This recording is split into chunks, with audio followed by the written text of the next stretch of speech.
Сәлем достар, сіздермен бейбарыс сөйледік. Бүгінгі сабақта IT технология бойынша сайт жасау тақырыбы қарастырылатын болады. Жалпы білесіздер, қазір ақпараттық технология заманы 21 ғасыр. Қазіргі біздің 21 ғасыр ақпараттық технология заманы болғандықтан көптеген инструменттер қазір трендтер дамып кетті. Яғни біздің немізді көрсететін боламыз. Жалпы біздің жасаған проекттер ең бірінші өзімді таныстырып өтейін. Жалпы біздің жасаған жұмыстарымызды itbgroup.kz жаңағы сайтына өтсеңіздер болады, және де біздің образовательный центр academy.itbgroup.kz осы проектті көріп өтсеңіздер болады. Жалпы біздің жасаған жұмыстарымыз, бизнес серіктестеріміз жалпы ең бірінші осы видеода мен бірінші біздің проектті бастамай жатып кішігірім түсіндік айтып кетейін сіздерге. Сайт дегеніміз не жалпы? Сайты не үшін қазіргі таңда популярный болып кеткен негізі?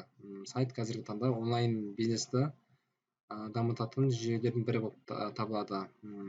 Сайттың негізгі екі неге бөлінеді, яғни ол фронтенд часть және бэкенд часть. Біз соның бүгінгі фронтенд частьты қарастыратын боламыз. Жалпы сайтты көбінесе көптеген компания қолданады, зауыттар, кәсіпкерлер, фирмалар, мемлекеттік мекеме және жеке тұлғалар. Сайт көптеген компанияларға, зауыттарға мысалы өзінің яғни брендін, имиджін дамытуға және де керекті информация алуға, және де кәсіпкерлер ол өзінің бизнесін яғни онлайн яғни өзінің тауарларын онлайн түрде сату арқылы сайтты қолданады. Жалпы сайттың негізгі нелері лендинг пейдж, бір беттік сайт, сайт-визитка, корпоративный сайт және интернет-магазин. Яғни осы тұста біз бүгін корпоративтік сайт жасайтын боламыз. Яғни біз ең алғашқы сабағымызда, ең алғашқы осы блокта біз осы сайттың, яғни фронтенд частын көрсететін боламыз сіздерге. Жалпы біздің жасаған жұмыстарымыз ресторандық бизнеске арналған сайт, одан да басқа Қазақстандағы Назар текстиль кілем тоқыма фабрикасының сайты, оқу орталығы, Портай, яғни оқу орталығының сайты және зияткер. Осы жұмыстарды кішігірім көрсетіп шығайын біздің жасаған жұмыстарымызды. Осы тұста ең бірінші сабақта мен осыларды көрсететін боламын сіздерге. Ал енді жұмысты басайық. Ең бірінші сіздермен, яғни мен жақта уже папка ашып қойдым, IT Project деген папка аштым. Және осының тұста Assets деген папка ашқан болатын негізі. Assets'дің ішінде, яғни CSS-ті кіргізген болатын, CSS папкасын салған болатын. Және де осының ішінде style.css. Осы тұста біз Sublime Text редакторын пайдаланамыз. Яғни біз қазір файл, потом open folder, яғни жаңа файлдарды ашамыз. Яғни біздің жаңағы папкамыз қазір рабочий столда тұр.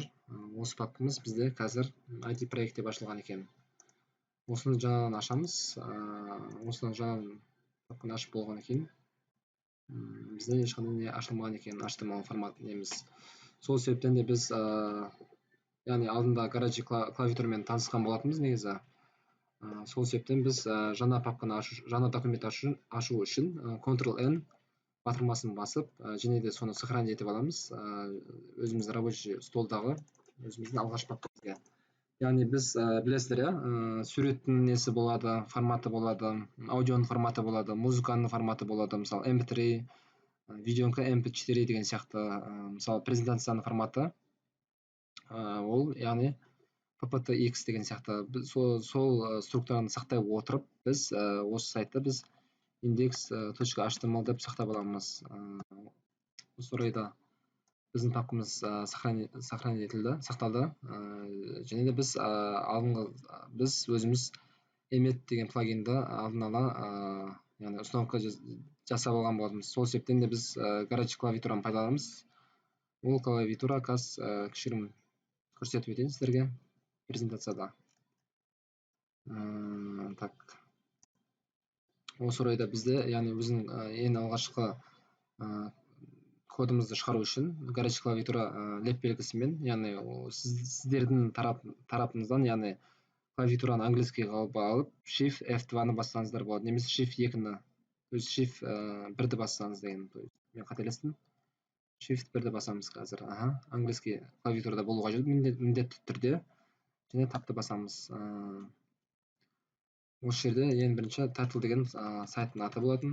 Біз главный страница десек, немесе біздің алдында кино монстр деген, яғни біз қазір көрсетейін сіздерге презентацияда. Кішігірім. Салайым текстті ұсынып алдында істедік. Осы орайда page control плагин емет. Осының бәрін жасаған болатын негізі.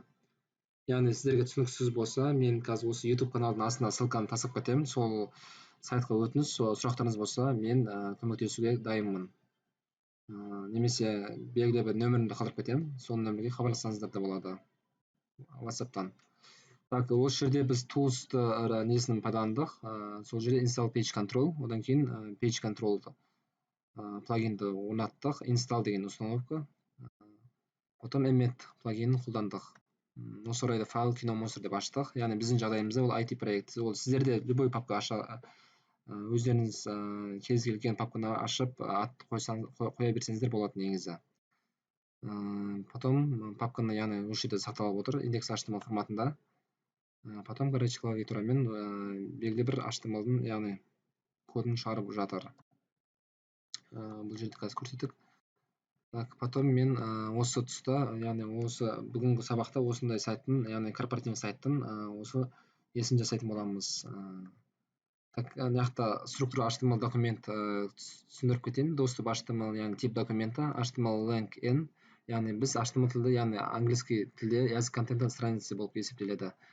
Head деген, яғни бұл жерде тағы да head бар, яғни head деген біздің сайттың яғни вкладкасы сайтта, яғни оны қазір көрсететін болам.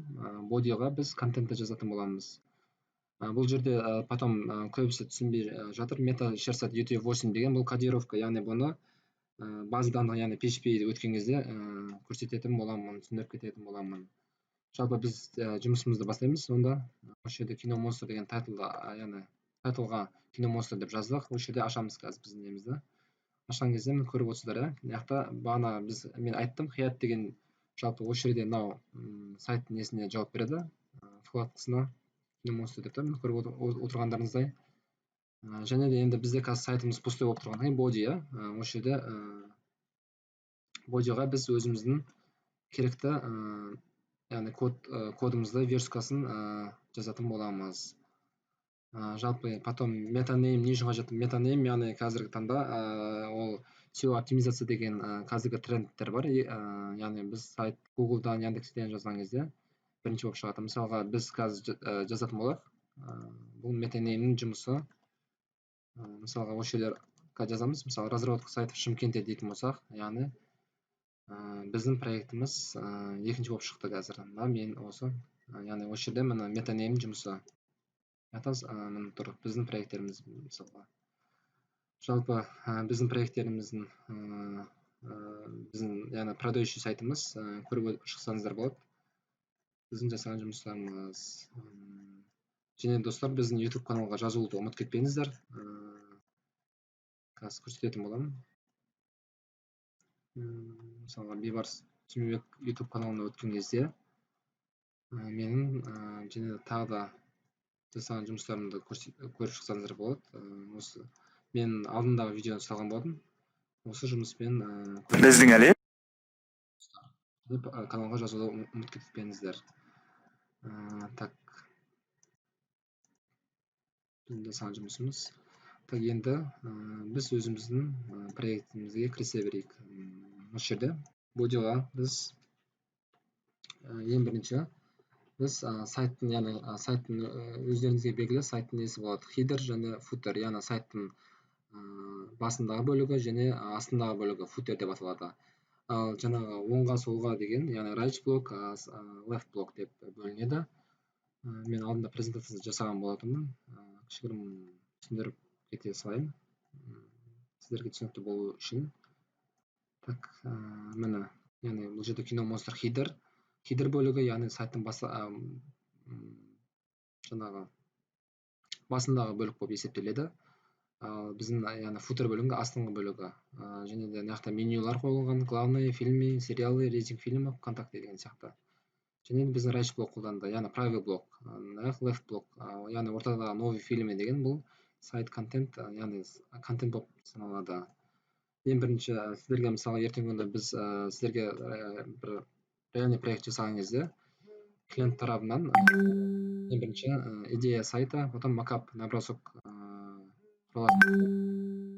Одан кийин ошол жерде дизайн сайта, верстка сайта и программирование сайта. Биз осунун азыр 3-4 пунктун көрсөтөтүн боламын сиздерге.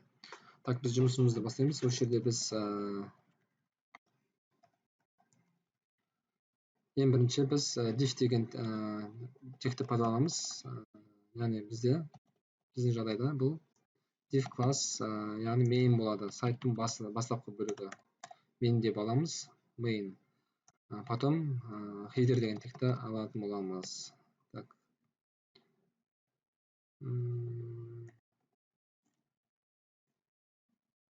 Div класс header деп алабыз. Яны сайттын баштапкы бөлүгү. Сайттын яны бул жерде кез келген азыр көрүп отурсуздар сиздер, яны программист кисилер, яны буну HTML менен CSS-тын базовый структурасына өтүп кеткен кисилер буларга түшүнүктүү болот негизи. Мен сразу яны баштап кетип жатырмын. Убакытты жоголтпай, ошондой бир лого, яны биз логотипти коётун болобуз. Сол үчүн лого деген класс, div классты пайдаланып, осунун ичине азыр лого верный текст деп пайдаланып кетем.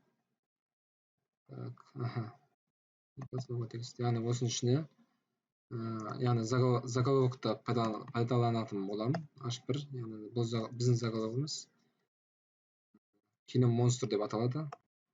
Ошол жерде мен ссылка берип кетейин. Яны биздин эң главный страницага индекс HTML. Потом так ошол жерге кино монстр деп жазып кетейин. Чтоб кино монстр деп. Кино монстр деп жаздым. Биздин так дейбиз. Яны осуну ичиндеги туска барабыз. Яны A деген тег ол гиперссылка, яны бир беттен экинчи бетке өтөдү. Потом экинчи заголовокто пайдаланайык. Ол үчүн биз H2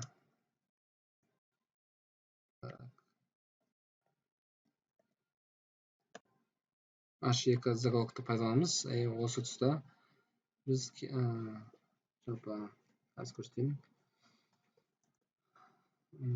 Так, биз эң биринчи осы кино монстр дегенди жазып жатабыз. Кино монстр жана кино наш страсть деген осы сөздү издейтин болобуз. Яны биз header деген негизги бөлүгүн, header деген осы бөлүктө биз эң биринчи версткасын жасайтын болобуз. Эң биринчи сайттын өзүнүн структурасы болот. Эң биринчи ол сайттын басынан баштайтын болобуз. Яны ол үчүн header деген тег жоопту. Яны биз осуну яны стайлга, яны сайттын дизайнын, яны HTML форматы, азыр мисалга биз не чыкты, мисалга осунун өзүн кичине көрөйүк. Осуна ишин кино монстр деген заголовок чыкты. Азыр энди биз H2 тегине биз мына сөздү алайык. Кино наша страсть деген сөздү алайык. Яны мен жазып жатпай, буну сразу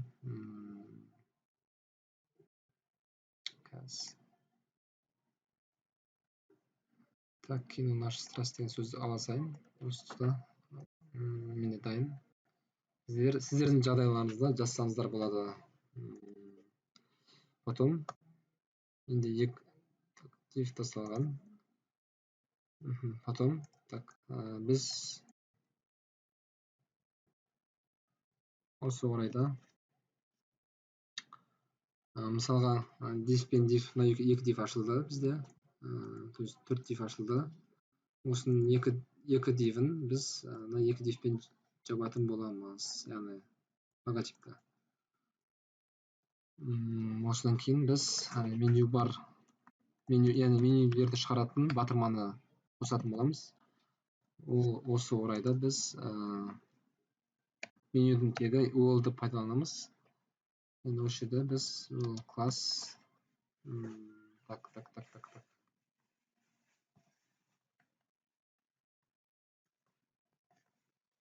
Биз all class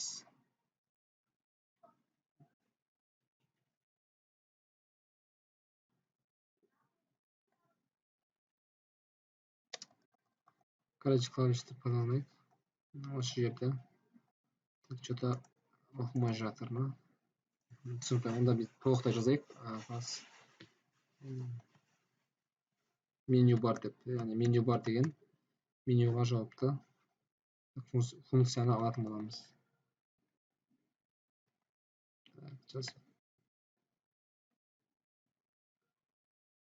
міндетті түрде жабатын боламыз потом енді то есть div класс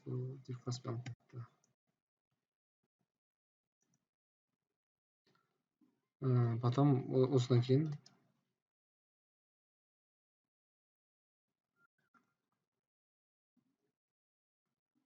не класс емес all класс меню деп алайық all класс меню деп алсақ бізде мына функция all болады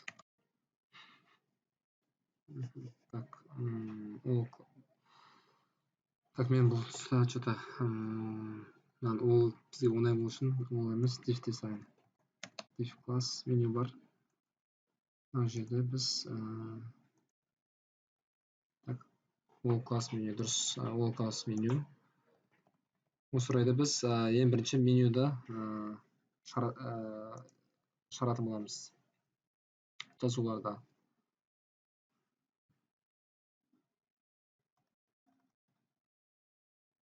Gley класс ең бірінші батырмада главный болады сол үшін біз selected деп таңдап аламыз яғни таңдау осы потом осы жерде href деп бізде индекс ең главный страницамызды жазамыз одан кейін бізде главный деген функция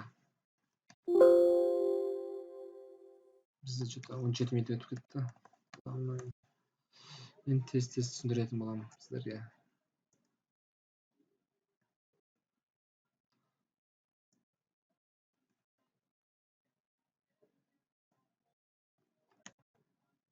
осы жерде lay деген яғни ол білесіздер менюді құрған кезде стандартны біз all деген текті және lay деген текті қолданамыз екінші неміз бізде қазір көрейік біздің жағдайымызда бұл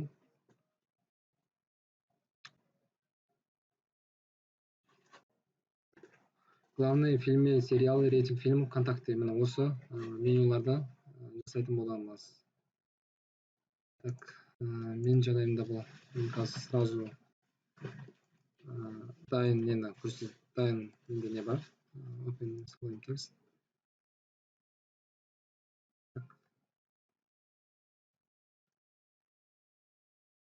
дайын қазір бәрінің структурасын алып осы жерге апара саламын яғни мен алдыңғы сабақта бұны толықтай көрсеткен болатынмын потом бізде стайлсыз байланыспаған осыны қазір байланыстырамыз стайлсыз не алу үшін менің жағдайымда қазір дайын тұр мен бұны жасап қойдым бұл проектіні яғни сіздерге көрсететін болсам бұл біраз уақыттай 7-8 сағаттай уақыт алады сол себептен мен жұмысты тезірек өзіме ыңғайлы алу үшін сіздерге мендегі дайын жағдаймен көрсететін боламын сіздерге жалпы кішігірім нені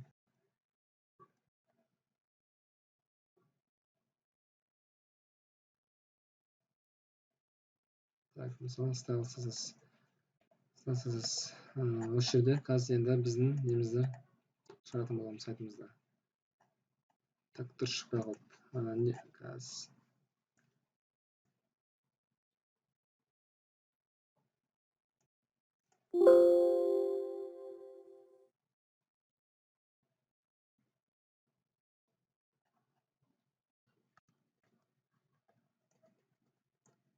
так осы жерде мен қазір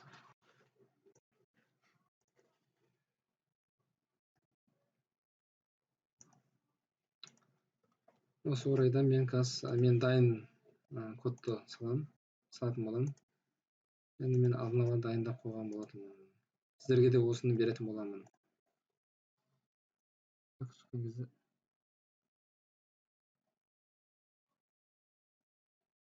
Бізде хидер значит бізде хидер 2 рет ашылып кеткен болатын. Так, полный өшіреміз.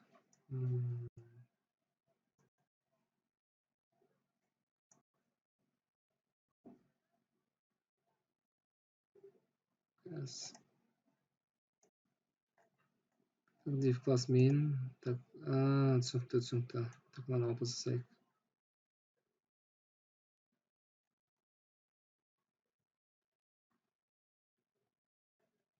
Осыны алып.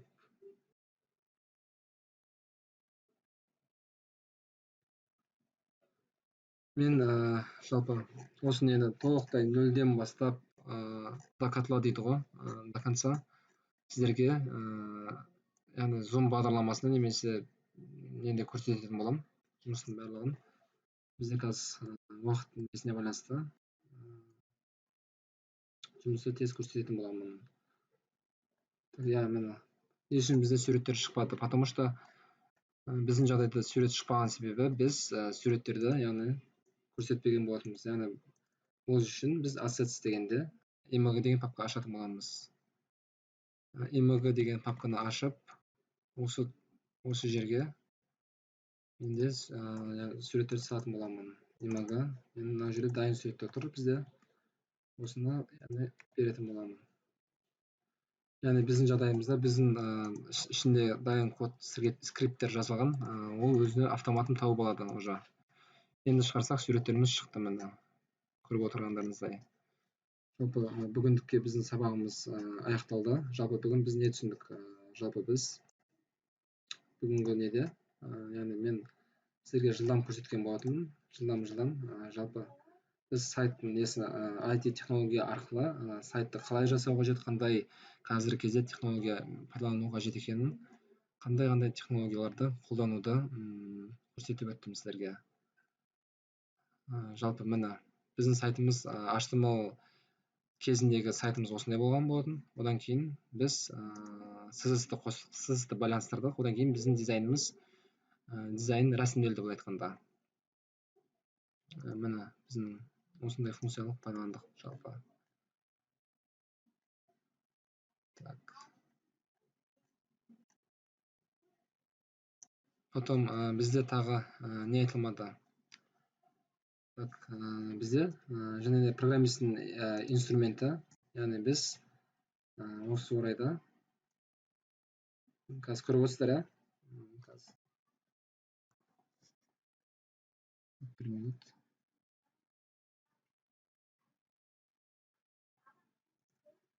Міне біз хидер функциясын пайдаландық. Бұл жерде хидерді басқан кезде бізде хидер деген текст шықты. Хидер тексті, яғни осы жерден программисттің инструменті, яғни біз осы орайда өзгерте берсек те болады. Дизайнды жағын, мысалы цветтердің, мысалы подобрать етсек болады, мысалы қызыл қылып өзгертсек те, міне көріп отырсыздар ма? Осының бәрін яғни мен көрсететін боламын. Яғни осы жерде біздің сайтымызда өтті, яғни біздің проекті бөліміне өтсеңіздер, яғни осыны түсіріп алсаңыздар болады, жазып алсаңыздар болады. Жалпы осы жерде көрсететін боламын. Біздің жасаған қазіргі образовательный центр